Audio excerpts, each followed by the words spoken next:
would have been one of Luke's sources here, but rather a statement of the fact that the author here knows that there is a story that is worth sharing.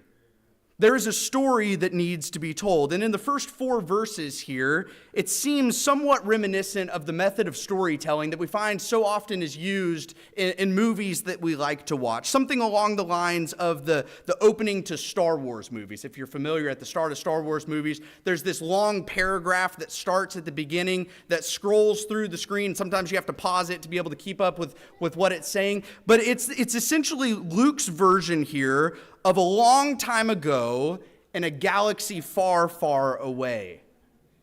Only it's not that long ago from Luke's account. And it's not in a galaxy that's far, far away that this story would take place.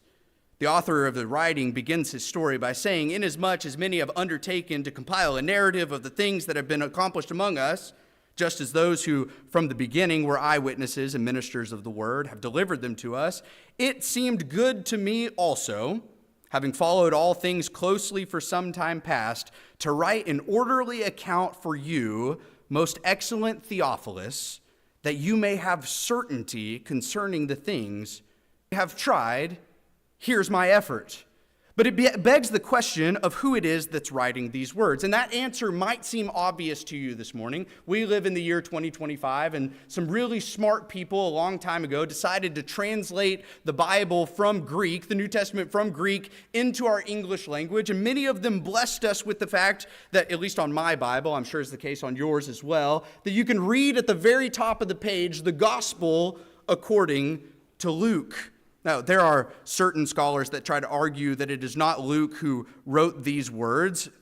To be honest, nowhere in this text does Luke's name actually appear. And yet we can understand that tradition seems to be correct, that this writing is attributed to a man by the name of Luke that we know to be a physician.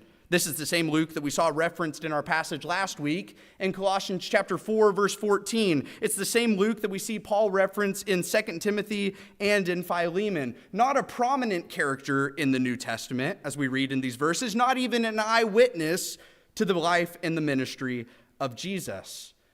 But it's here that we see that Luke, who has been following these things closely